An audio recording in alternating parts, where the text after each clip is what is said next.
Now, we have done a lot of praying and we have done some learning and some teaching, and now we must get to our actual passage for today. So this is James. Alan brought us the first sermon in this little series about James last week, and we've got to continue the story here. So this is James chapter 2, and we will read from verse 1 to verse 17, although it's a bit subdivided just to make things a bit clearer. So we might say one or two words as we move through the passage. My brothers and sisters, do you with your acts of favoritism really believe in our glorious Lord Jesus Christ? The name Jesus Christ is only written twice in the whole letter of James, and this is one of those times. It's a funny New Testament letter in that sense. For if a person with gold rings and in fine clothes comes into your assembly, and if a poor person in dirty clothes also comes in, and if you take notice of the one wearing fine clothes and say, have a seat here, please, while to the one who is poor you say, stand there, or sit at my feet, have you not made distinctions among yourselves and become judges with evil thoughts? Listen, my beloved brothers and sisters, has God not chosen the poor in the world to be rich in faith and to be heirs of the kingdom that he has promised to those who love him? But you have dishonored the poor. Is it not the rich who oppress you? Is it not they who drag you into court? Is it not they who blaspheme the excellent name that was invoked over you? You do well. If you really fulfill the royal law according to the scripture, you shall love your neighbor as yourself. But if you show partiality, you commit sin and are convicted by the law as transgressors. For whoever keeps the whole law but fails in one point has become accountable for all of it. This is a very hard part of the gospel. Whoever keeps the whole law but fails in one point has become accountable for the whole thing.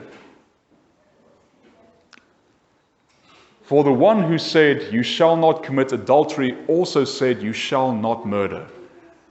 Now, if you do not commit adultery, but murder, you have become a transgressor of the law. That's a bit of a tricky one to translate. It looks like what James is saying is you can't go around claiming you're a good person because you don't commit murder, but then you commit adultery. That doesn't make you a good person, and you have no right to say so. So speak and so act as those who are judged by the law of liberty, for judgment will be without mercy to anyone who has shown no mercy. Mercy triumphs over judgment. Verses 11 to 13 are not supposed to be part of the reading today in the Revised Common Lectionary, but I thought it good to include them anyway. Just go back for a second, Doug. Rayleigh, I should say, because verse 13 must be one of the hardest hitting verses in the New Testament. For judgment will be without mercy to anyone who has shown no mercy. And then thank goodness for that piece at the end. Mercy triumphs over judgment. And then this is the very famous part of the book of James that it's best known for.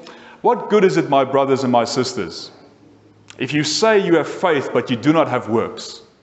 Can faith save you? If a brother or sister is naked and lacks daily food, and one of you says to them, go in peace, keep warm, eat your fill, and yet you do not supply their bodily needs, what is the good of that? So faith by itself, if it has no works, is dead. Faith by itself, if it has no works, is dead. This is the word of the Lord. Thanks be to God. The letter of James has an interesting history in the church. Martin Luther, when he started or sparked the Reformation in the 1500s, and he was, well, not him by himself, but when all of those who were involved in that process were thinking, how are we going to read and keep and reorder the books of the Bible? Martin Luther felt very strongly that they should cut the book of James out of the Bible. He called it a letter of straw. He said that this central message of works being the thing that saves you is in contrast to the Gospels and in contrast to the letters of St. Paul. Because of course, Paul teaches us in such depth that it is not our works that secure our salvation. It is the opposite. We are saved by a faith that we do not earn, achieve, win, buy, or any other way deserve. We are saved by a faith given to us by God and not by our works. And then here comes James, and it looks like he's saying the opposite. He's saying, can faith save you? Or is it works that save you? Now, a lot of ink and a lot of blood has been spilt in the church's history on the fight between these 2 points. And we are not going to solve it today. Perhaps it's good to say that we've got a few more weeks with James, so we won't make any judgments today. But it is important that we take what he's saying seriously, that we're paying attention to the emphasis he's placing on a faith that must go over into works. It cannot simply sit on its hands. It cannot simply remain idle and then call itself faith. It's something else. It might be your confession, it might be your conviction, it might be your religious alignment, but it certainly isn't faith the way that James talks about faith. And so he starts us off with this beautiful image that we just had with the kids as well. If 2 men walk into church, and the one is finely dressed, golden rings and bracelets, and the best perfume, and a good haircut and all that, and if a beggar man walk in at the same time, where are you? Now James talks about the synagogue, but he's talking about the church. Where are you going to invite them to sit? Are you going to invite the well-dressed man to sit next to you and then tell the beggar to sit there in the corner or stand away or anywhere but not close to you? Because of course poverty, hard times, has a certain smell and a certain look. Now, James says, if you do that, then even if you keep the rest of the law in its entirety, you have committed a fundamental error, a fundamental transgression, and you have not kept the law, and you are accountable for all of it. You have shown favoritism where God shows impartiality. In fact, it's almost as if God does not show impartiality because he is partial to the poor and the oppressed and the beggars and the sinful and the sick and the outcast. And you should be as well. And then he adds this interesting thing that I think we can all, in a certain sense, agree with. He says, isn't it the rich who take you to court? Aren't it the rich guys who slander your name, who give you over to the authorities, who mock you, and yet you want to give them the places of prominence at your table? Last week's reading ended with another famous part from James where he says, good and proper worship is this, that you keep yourself pure in the world and that you care for widows and orphans. That's the end of chapter 1. And then it's almost as if he's saying to them, let me give you a proper example of something that you do every time you meet. Let's see if you really keep the good and proper worship when you invite both the well-dressed man and the beggar into your church. Because if you make some kind of distinction between them based on what they're wearing or how they're smelling or what jobs they have, then you are not keeping the good and the proper worship. Because you are judging where it is not your place to judge. We've got and when I say we, I mean the church all over the world today, in the modern church, in what we might call evangelical circles anyway. We've got a funny habit of thinking that somehow success in business or in personal life equals some kind of higher morality. and poverty somehow means you're a bad person. But of course, it's not like that. Poverty and prosperity aren't moral issues. And yet we have these huge conferences led by the most successful Christian businessmen and women in the world, teaching us their morality. And if we follow what they do, then we will also be successful. And somehow, I always think, while we're all gathering to listen to these businessmen, Jesus is sitting in the homeless shelter. And what would happen if we had these conferences and instead of putting the fancy businessmen on the stage, we put the beggars on the stage and asked to hear about their lives and what they've done wrong, what they've done right, and how they're trying. But maybe that's a sermon for another time. Then we have that middle part. So James sketches that whole idea about the law. And even if you keep the whole law and you don't break any of the commandments, but you make this distinction based on what people wear, then you are responsible for the whole law. And then verse 13, he says, remember, there will be no mercy for those who don't show mercy. There will be no compassion for those who don't show compassion. That is an incredibly hard judgment to proclaim. An incredibly hard thing to embody and to really internalize. And to think that, well, if that's true, then how can we not be compassionate towards others? But luckily, mercy triumphs over judgment. And then we'll get to the part we need to discuss today. That last part where James says, what good is it, brothers, if you say you have faith, but you don't have works? What good is it if you proclaim faith in Jesus, but you don't do the things he did? I don't think James is so much saying that the works will save you. I think what he's saying is that you will know the health and the maturity and the strength of your faith by the works that you do. He's not saying that if you do all the good works, you are automatically a Christian. But he is saying that if you call yourself a Christian, you must do the works. Does that make sense? That's the distinction that he's making. He's not saying everyone who is charitable and who gives their tithing and who is involved with some kind of non-for-profit organization is a Christian and is a disciple and is going to heaven.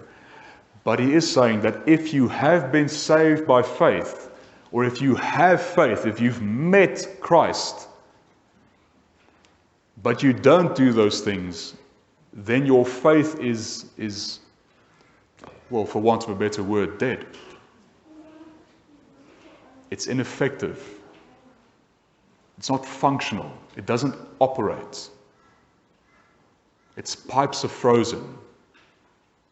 Its engine is dirty. Choose whatever image you want. But a faith that does not go over into works, James reminds us over and over again, is dead.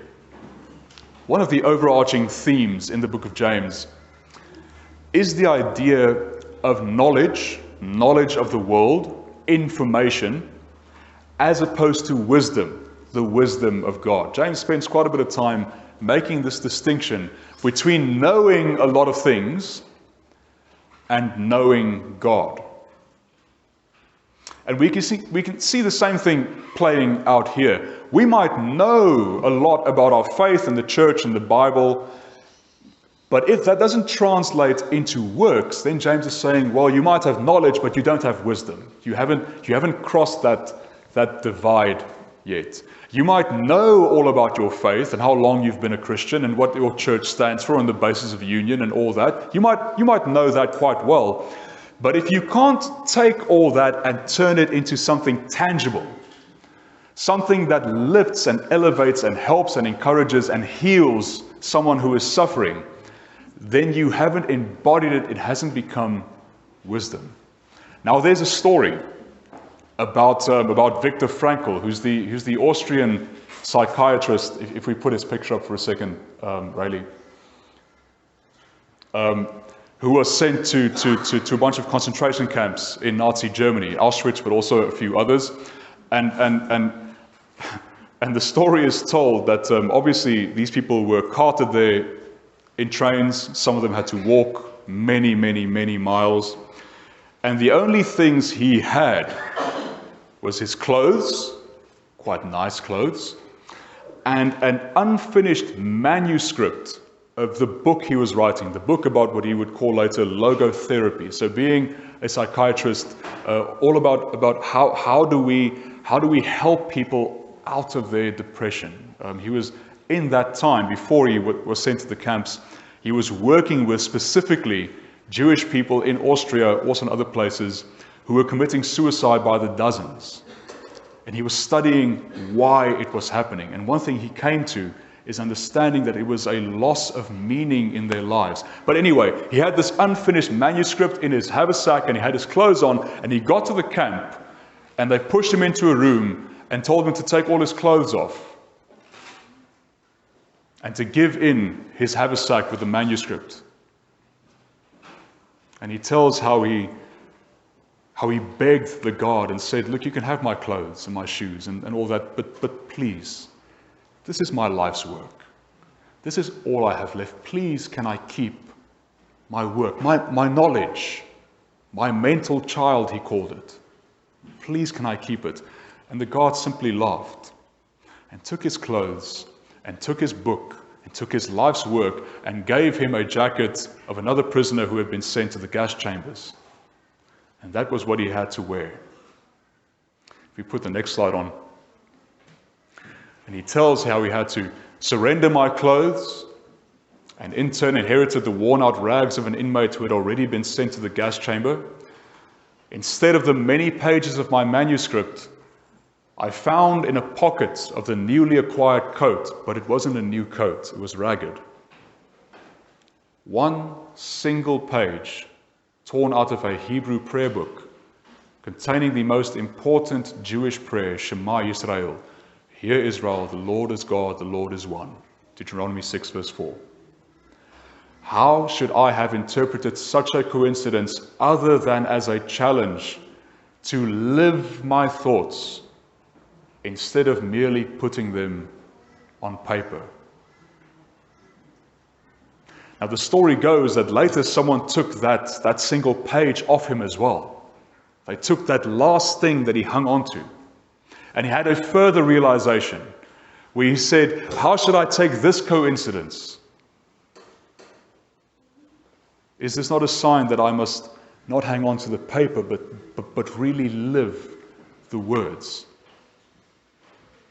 And his book, Man's Search for Meaning, which is very well known, very well read, is all about his struggle during the camps and afterwards of how to live that truth, how to live that search for meaning, how that is the ultimate life-giving force and life-giving freedom for all people.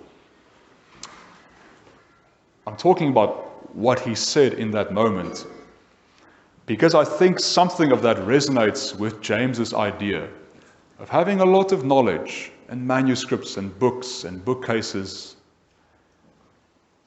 and having knowledge and having wisdom as distinct from that. Because wisdom drives you to action, where knowledge might cause you to sit idle. Wisdom informs and changes our faith and brings it over into good works. Now, this doesn't mean that we must run out of the doors and immediately start doing everything we can, everything that we think God would want us to do. There's a big part of discernment in the doing as well. We certainly mustn't do everything because we can't do everything.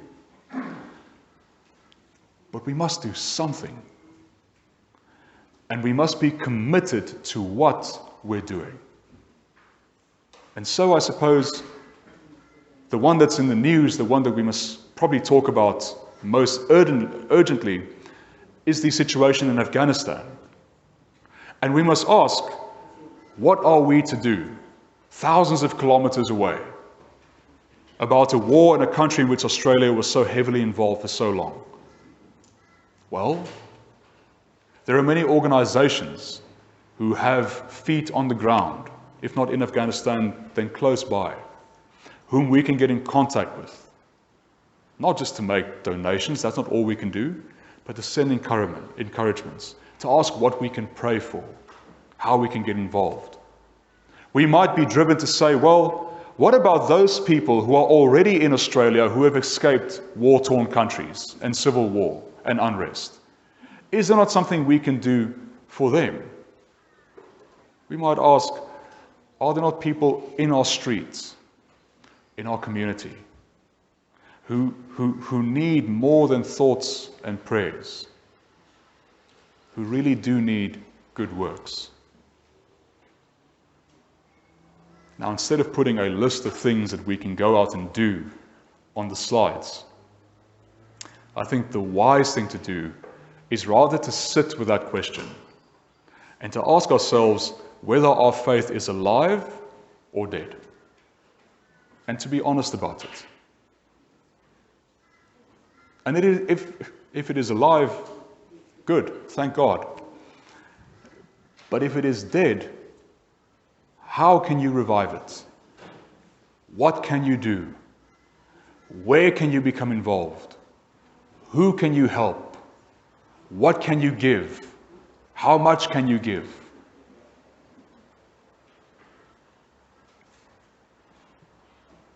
We collect, I don't know if there's anything in there at the moment, but that little table in the foyer of the church, underneath the table is a basket where we ask people to bring non-perishable items, food and sanitary items and such.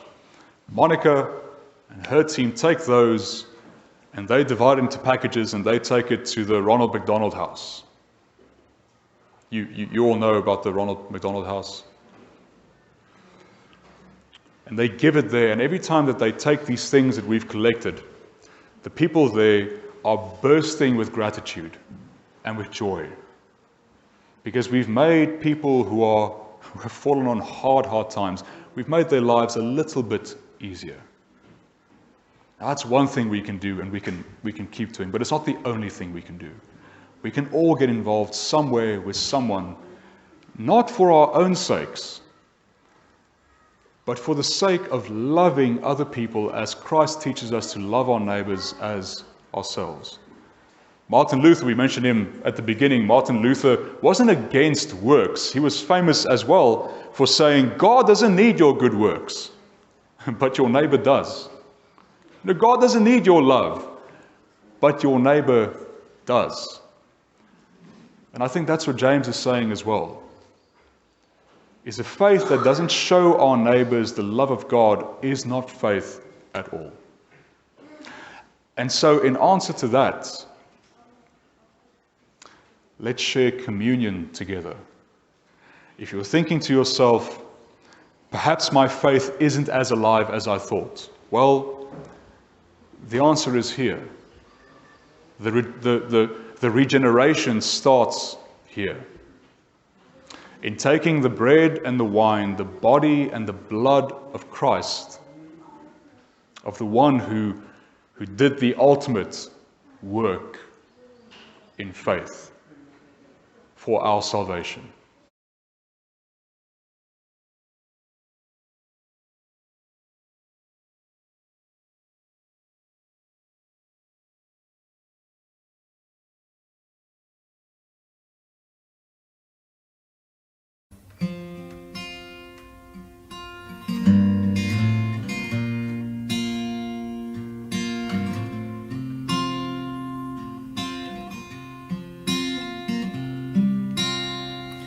How deep the Father's love for us, how vast beyond all measure, that He should give His only Son to make a wretch His treasure.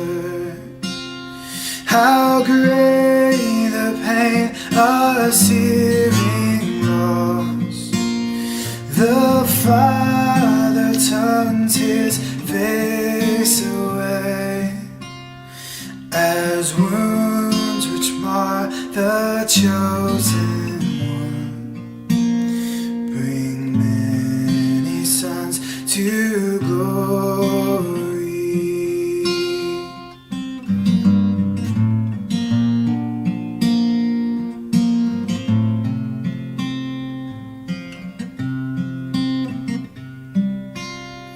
Behold the man upon the cross, my sin upon his shoulders. Ashamed I hear my mocking voice call out among the scoffers. It was my sin that held him there until it was accomplished. His dying breath has brought me life. I know that it is finished.